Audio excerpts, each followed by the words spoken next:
शुरुआत इसकी 2018 में हुई थी। मैंने काफ़ी बार दो गांव का नाम बहुत सुना था लाइब्रेरी के लिए। वही सोच थी कि हमारे गांव में भी पुस्तकालय बने, लेकिन हमारे पास कोई ख़ास ऐसी जगह उस समय पे थी नहीं। सेक्टर 8 और सेक्टर 11 की झुग्गियाँ हमारे गांव से सटी हुई हैं, तो वहीं के बच्चे यहाँ पर आके नशा वगैरह किया करते थे। तो माहौल इससे कहीं ना कहीं ख़राब ना हो जाए। उस समय तो खैर हमारे बच्चे नीचे बैठा करते थे, हमारे पास फर्नीचर वगैरह की सुविधाएं नहीं थी। हमने लोगों से मदद मांगनी शुरू करी।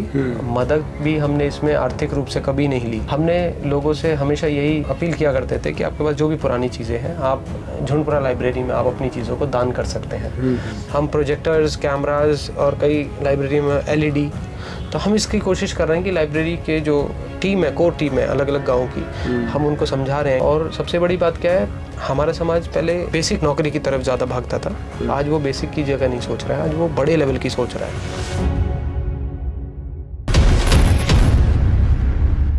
नमस्कार दोस्तों, स्वागत है आपका भारत के गुर्जर चैनल में। और लगातार हम गुर्जर समाज की खबरें आपको दिखाते रहते हैं। आज हमारा भी जैसा कि एक बड़ा ही खास प्रोग्राम है, आम से खास। तो आम से खास की इस कहानी में तंवर साहब हमारे साथ हैं।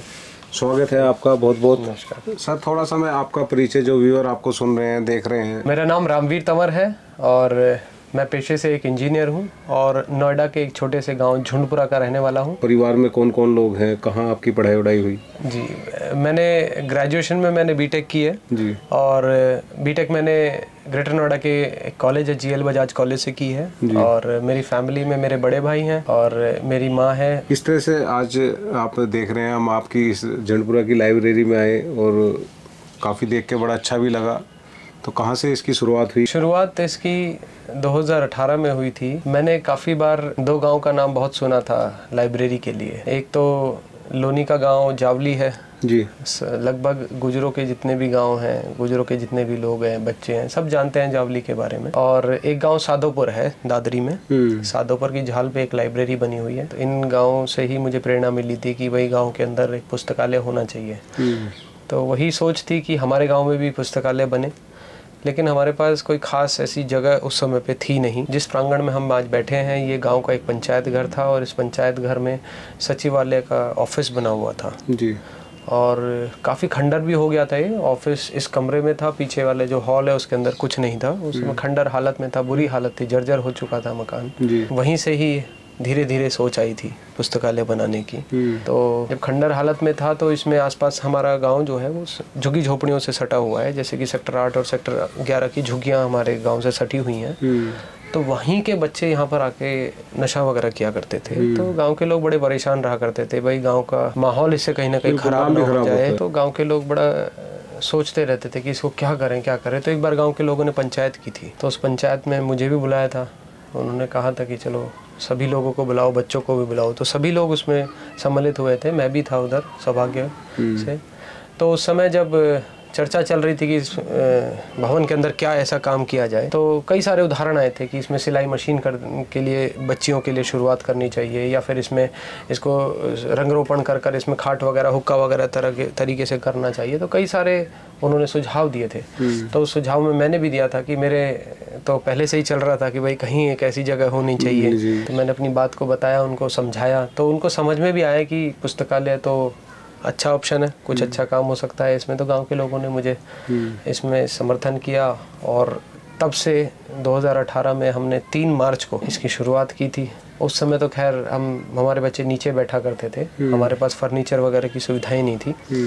और 5 साल पहले की बात भी थी, तो मैं भी और इतना आर्थिक सहयोग नहीं कर पाता था। तो उस समय हमने फिर धीरे धीरे सोशल मीडिया के माध्यम से हमने सोशल मीडिया पर शेयर करना शुरू करा। हमने लोगों से मदद मांगनी शुरू करी। मदद भी हमने इसमें आर्थिक रूप से कभी नहीं ली। आज तक हमने आर्थिक रूप से कहीं मदद नहीं ली। हमने लोगों से हमेशा यही आग्रह किया था कि आपके पास घर में जो भी पुरानी चीज़ें हो, आपके पास टेबल हो, चेयर हो, कुर्सी हो, आपके पास किताबें हो, फ़ैन हो, ट्यूबलाइट्स हो, कूलर हो, हम अलमीरा हो, हम सब से यही अपील किया करते थे कि आपके पास जो भी पुरानी चीज़ें हैं, आप झुंडपुरा लाइब्रेरी में आप अपनी चीज़ों को दान कर सकते हैं।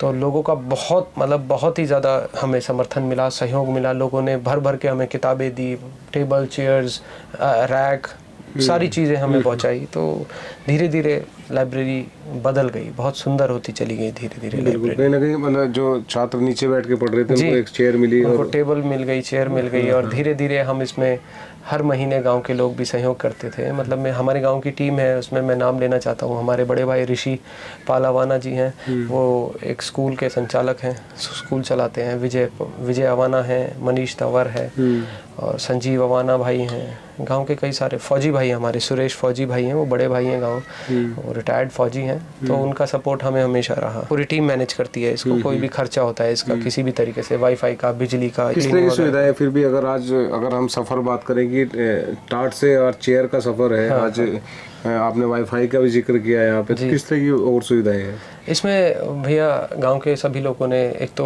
वाईफाई तो हमने बता ही दिया कि वाईफाई है यहाँ पे बिजली की सुविधा है, 24 घंटे बिजली है, इन्वर्टर वगैरह सारी सुविधाएं लगी हुई हैं। हमारे यहाँ पे कूलर की सुविधा है, हॉल के अंदर कूलर वगैरह। अभी फ़िलहाल एसी वगैरह की सुविधा इसलिए नहीं हुई क्योंकि यहाँ पे ग्लासेस वगैरह टूटे हुए हैं। बाकी पूरी तरीके से कैमरे से मतलब सर्विलांस पूरा है हमारा। हम ऑनलाइन चेक कर लेते हैं कहीं पर भी, जो हमारी टीम के जितने भी सदस्य हैं वो कभी भी चेक कर लेते हैं लाइब्रेरी में क्या चल रहा है ना। कुछ भी मतलब गतिविधि होती है तो सब सक्रिय रहते हैं इस चीज़ के लिए।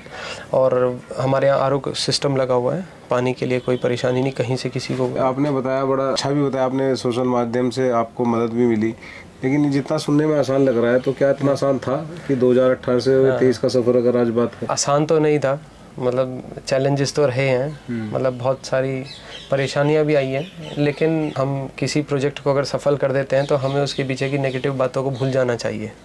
हमें इसके जो पॉजिटिव जो रिजल्ट्स हैं उनको लोगों को बताना चाहिए। आज हमारी यहाँ की गांव की लाइब्रेरी से एयर ट्रांसपोर्ट अथॉरिटी में है, हमारे बच्चे इंफोसिस में एक अच्छे इंजीनियर बन चुके हैं। हमारे यहाँ से हमारे बच्चे यूपीएससी की तैयारी कर रहे हैं। एक बच्चा अभी हमारा इंटरव्यू से रह गया है, उसने प्री और मेंस दोनों क्लियर कर चुके हैं, वो इंटरव्यू से रह गया है। बट हमारे बच्चे ट्राई कर रहे हैं। 5-6 एस्पिरेंट्स हमारे यूपीएससी के ऐसे हैं जो पूरी तरीके से लगे हुए हैं एकदम, और निसंदेह वो आने वाले समय में रिजल्ट देंगे हमें। तो किस तरह से, वैसे अगर बात करें इन 5 साल के सफ़र में, कोविड भी रहा, सब चीज़ें रही, तो फिर भी कुछ दायरा ऐसा है, कुछ ऐसे नाम हैं जो आज किसी पद पे हैं? हाँ, हमारे यहाँ पे एक संजीव कुमार है, मैं आपको बताता हूँ। संजीव कुमार सेक्टर 8 की झुग्गियों का रहने वाला बच्चा है हमारा। वो बच्चा रेगुलर हमारी लाइब्रेरी पे आकर पढ़ता था, और यहीं से उसने इंफोसिस में सिलेक्शन लिया है, और आज वो बहुत अच्छे पैकेज पे वहाँ बैठा हुआ है। लेकिन वो बच्चा भूलता नहीं है लाइब्रेरी को, वो जब भी आता है तो बच्चों को मोटिवेट करता है। तो ये हमें यही उम्मीद रहती है कि जो बच्चे सेलेक्ट हो चुके हैं वो वापस अपनी लाइब्रेरी को कुछ ना कुछ दे के जाए। और हमारी लाइब्रेरी से 2 बच्चे सीजीएल में सेलेक्ट हुए हैं, जीडी में तो 5 बच्चे सेलेक्ट हुए हैं हमारे। अपनी लाइब्रेरी पर हर 1 महीने में या 1.5 महीने में एक अच्छे ऑफिसर को यहाँ बुलाते हैं, उनसे सेशन कराते हैं। बच्चों के जो डाउट्स होते हैं उसके साथ साथ बच्चों का मोरल कैसे बूस्ट हो। कई बार क्या होता है, बच्चे एग्ज़ाम में क्लियर नहीं कर पाते तो उनका मनोबल टूट जाता है। तो हम ऐसे ऑफिसर्स को बुलाते हैं जिनसे बच्चों को पता चले कि वो ऑफिसर्स भी इसी फेज से गुजरे हैं।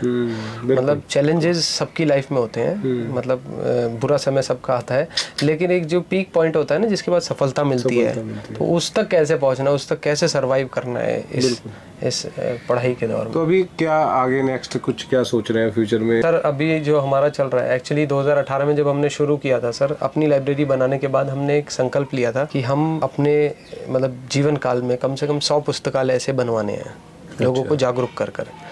तो 2018 से वो मिशन चलता रहा धीरे धीरे। नो डाउट कि बहुत सारे संगठनों का हमें समर्थन मिला, जिसमें मैं अगर आपको बताऊं तो एक ग्राम विकास संगठन है, उनका बहुत सहयोग रहा, ग्राम पाठशाला का सहयोग बहुत सारा रहा हमारे साथ। तो मतलब बहुत सारी फाउंडेशंस हमें मदद करती रही, सपोर्ट करती रही कि इस मैसेज को दूर तक, बहुत अलग अलग गांव तक, अलग अलग राज्यों तक इस मैसेज को पहुंचाते हैं। तो अभी जो व्यूअर सुन रहे हैं आपको, तो आंकड़ा कितना हो चुका है अभी तक? सर अब तो अपना 100 का तो पार हो चुका है, बाकी कई 100 का वो हो चुका, वो तो पार हो चुका है काफी समय पहले। तो अब नेक्स्ट टारगेट कुछ और सोचा फिर? सर अब तो बोनस में चल रहा है ना। अभी हमारा जो नेक्स्ट टारगेट चल रहा है, इसको डिजिटलाइज करने का चल रहा है सर। अभी हम ये चाह रहे हैं कि जो ये लाइब्रेरी बन चुकी है इनको कंसिस्टेंस कैसे रख सकते हैं, क्योंकि कई जगह ऐसा भी हुआ है कि लाइब्रेरी बनी लेकिन लोगों को, मतलब गांव के लोगों ने इतना एफर्ट नहीं दे पाए, वो लाइब्रेरी बंद भी हो गई।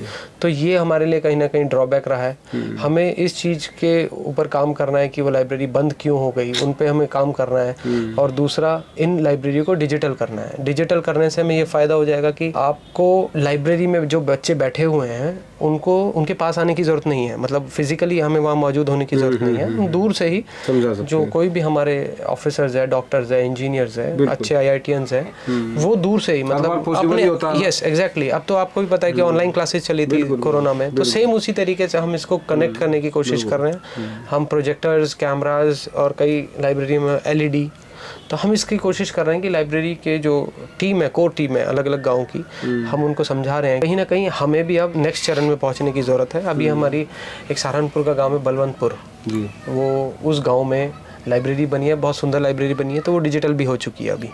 तो उन लोगों ने प्रोजेक्टर और कैमरा वगैरह इंस्टॉल कर चुके हैं वो। तो अब मतलब वो हमारा एक पहला प्रोजेक्ट है, मतलब वहाँ पर हम चालू कर लेंगे। एक दो सेशन भी कर रहे हैं हमने वहाँ। तो उससे क्या है, लोगों को एक एग्जाम्पल मिलेगा कि भाई अब डिजिटल होने से इतने बेनिफिट्स हो रहे हैं। और ये लाइब्रेरी ही नहीं, जितनी भी लाइब्रेरी है सब आज ऑटो पायलट मोड पे है। ऑटो पायलट मोड का मतलब हो गया कि हमें देखने की ज़रूरत नहीं है इसका ध्यान ही बच्चे रखते हैं, इसको बंद करने की ज़रूरत नहीं है। इसका ध्यान खोलते भी बच्चे ही हैं, लगाते भी बच्चे ही हैं। मतलब सुबह बच्चे खोलेंगे, शाम को बच्चे बंद करेंगे। मतलब कहीं ना कहीं पढ़ाई के साथ एक जिम्मेदारी का एहसास भी। हाँ, ये आप देख रहे हैं सब कुछ साफ सुथरा है, लाइब्रेरी पूरी साफ है, तो ये हमारी जिम्मेदारी नहीं है। हमने इनको जिम्मेदारी दे दी कि ये लाइब्रेरी आपकी है, आप इसको या ये फलाना गांव की लाइब्रेरी आप ही की है, आप ही के बच्चों को संभालनी है, ये कैसे करना है ये आप जानो। तो गुर्जर समाज की बात करें तो कितने गुर्जर युवा इस लाइब्रेरी से है अभी फ़िलहाल तो सर मैं अगर बताऊं तो गुर्जर तो इसमें ज़्यादा नहीं है, 5-6 बच्चे आते हैं रेगुलर हमारी लाइब्रेरी में, लेकिन सर्व समाज की लाइब्रेरी है। बिल्कुल। हमारे जो रगों में खून दौड़ रहा है वो तो गुर्जर वंशज का ही दौड़ रहा है। सही बात है ना। काम तो हम अपने समाज के लिए करना चाहते हैं, लेकिन कहीं ना कहीं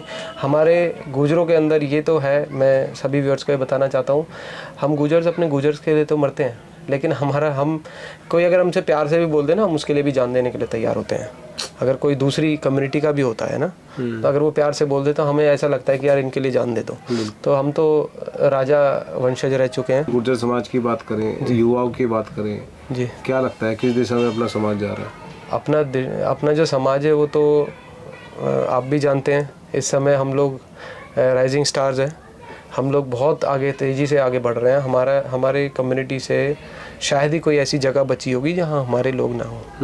हमारी कम्युनिटी इस टाइम पे बड़े से बड़े ब्यूरोक्रेट्स की बात कर लें, हम नेताओं की बात कर लें, हम कहीं भी चले जाएं, हम गुर्जर समाज के जो सितारे हैं वो हर जगह हैं, इस समय हर जगह चमक रहे हैं। बिल्कुल जी। तो आने वाला भविष्य तो ये है कि सर, जैसे कि मैं अपनी लाइब्रेरी की बता रहा हूँ, और कहीं की भी बात कर लो, आप ग्रेटर नोएडा की लाइब्रेरी की बात कर लो, हमारी सहारनपुर की लाइब्रेरी की बात कर लो, राजस्थान की लाइब्रेरी की बात कर लो, या गाजियाबाद के किसी भी गाँव की बात कर लो, हमारे बच्चे सिलेक्शंस ले रहे हैं सर। और सबसे बड़ी बात क्या है, हमारा समाज पहले बेसिक नौकरी की तरफ ज़्यादा भागता था, आज वो बेसिक की जगह नहीं सोच रहा है, आज वो बड़े लेवल की सोच रहा है। कई बार होता है कि जैसे बेटे तो पढ़ लेते हैं लाइब्रेरी के द्वारा या किसी भी, तो क्या बेटियां भी गुर्जर समाज की इस तरह से बढ़ रही है? बदलाव तो आ रहा है। जो पिता है वो अपनी बेटियों के बारे में सोच रहा है। मतलब अगर हम दूर के गांव की भी बात करें तो उन्हें भी ये समझ में आ रहा है कि आज हम बेटियों को हमें प्लेटफॉर्म देना चाहिए। तो बदलाव आ रहा है, मतलब रेशो थोड़ा कम है, हमें और थोड़ा सोचना पड़ेगा इस बारे में। अगर बेटियों की बात करिए, आपको मैं बताता हूँ सर, मेरी भी 3 बेटियाँ हैं। मेरे बेटा नहीं है लेकिन बेटियां हैं मेरी 3, और 3 बेटियां मतलब उनके पहले से डिसाइडेड है गोल। मतलब मेरी जो सबसे छोटी बेटी है वो अभी 8 साल की हुई है सर। तो पिछले 2 साल पहले से ही, जब वो 6 साल की थी, उसका डिसाइडेड था कि मुझे IPS बनना है। अच्छा। तो मतलब 6 साल का बच्चा भी अगर बेटी ये सोच रही है कि मुझे IPS ही बनना है ना, तो बहुत बड़ी बात है सर। मतलब बड़ी बेटी तो मेरी 13 साल की है, लेकिन जो छोटी बच्ची है वो सोच रही है अगर मुझे IPS बनना है। तो जो भी पेरेंट और जो भी बच्चे आपको सुन रहे हैं जी, क्या आप उनको अब एक छोटा सा संदेश देना चाहिए? हमने तो अपने गाँव में पुस्तकालय बना लिया है, और आसपास के क्षेत्र में बहुत सारे गाँवों ने पुस्तकालय बना लिया है। आपके गाँव बचे हुए हैं, आशा करते हैं आप भी बहुत जल्द इस आवश्यकता को समझेंगे, बच्चों की नेसेसिटी को समझेंगे और अपने गांव में पुस्तकालय बनाएंगे। पुस्तकालय बनाने का सिंपल सा कॉन्सेप्ट है, हम अपने गांव में मंदिर बनाते हैं, सबके सहयोग से बनाते हैं। सेम उसी तरीके से आपको सर्व समाज के सहयोग से अपने गाँव की सार्वजनिक जगह पर एक पुस्तकालय बनाना है। बहुत सारे गाँव में सार्वजनिक जगह नहीं होती, तो उसमें बहुत सारे लोग ऐसे भी होते हैं जो अपनी ज़मीन दान दे देते हैं। आप ऐसे भी कर सकते हैं। देखिए, देश का भला, समाज का भला, गांव का भला, परिवार का भला केवल 2 चीज़ों हो सकता है, या तो हम शिक्षित हों या फिर हम स्वस्थ हों। ये दोनों चीज़ें इतनी स्ट्रांग होनी चाहिए कि जिससे कि हमारा परिवार, हमारा गांव, हमारा समाज, हमारा देश आगे बढ़े। तो इन चीज़ों को हमें स्ट्रांग करना चाहिए। तो शिक्षा एक ऐसा हथियार है जिससे तो आप कोई सी भी बड़ी से बड़ी जंग भी जीत सकते हैं। तो हमने तो अपने गांव में बना लिया पुस्तकालय, हम आशा करते हैं आप भी अपने गांव में पुस्तकालय बनाएंगे। यही मेरी आपसे विनती। हमारी जो रूट्स हैं आप उन्हें दिखाने की कोशिश कर रहे हैं अपने चैनल पे कि जो इम्पोर्टेंस है। बाहर भी गया था, जर्मनी गया था मैं। खैर, जर्मनी में तो गुजर्स को कोई नहीं जानता, इतना ज़्यादा नहीं जानता सर, लेकिन जब हम शहरों में जाते हैं ना सर, तो लोगों को मन में डर रहता है कि यार ये गुजर है। अब कभी भी देखिएगा, आप किसी सेक्टर में चले जाइएगा आप मकान लेने के लिए, तो लोग आपसे डरेंगे। ऐसा क्यों है सर? ये कुछ 2% लोग हैं जो जिनकी वजह से कहीं ना कहीं ऐसा हो रहा है। लेकिन मैं कह रहा हूँ हमारे अंदर इतना कैलिबर है, हम इतने स्ट्रॉन्ग हैं, मतलब दानवीर। मैं कहता हूँ अगर दानवीर है, हमारे मन में इतनी भावनाएं होती है दूसरों को, हम किसी का दुख नहीं देख सकते। पता है सर, बड़ी बात है। मैं तो आपको थैंक यू बोलना चाहता हूँ कि आप लोगों को गुजर समाज की पॉजिटिव चीज़ों को दिखाने की कोशिश कर रहे हैं। जी जी, बहुत बहुत धन्यवाद। आपने अपना हमें समय दिया और कहीं ना कहीं लाइब्रेरी को लेके जो आपने अपील भी की समाज से, हम भी अपने चैनल के माध्यम से चाहेंगे कि ये जो अपील है ये बिल्कुल होनी चाहिए, इस पर काम होना चाहिए और हर गांव लाइब्रेरी हो जानी चाहिए। ये थी आज की आम से खास की मुलाकात। ऐसी वीडियो देखने के लिए आप अपने चैनल भारत के गुर्जर को सब्सक्राइब कर लीजिए। आप हमें फेसबुक और इंस्टाग्राम पर भी भारत के गुर्जर के नाम से फॉलो कर सकते हैं। धन्यवाद।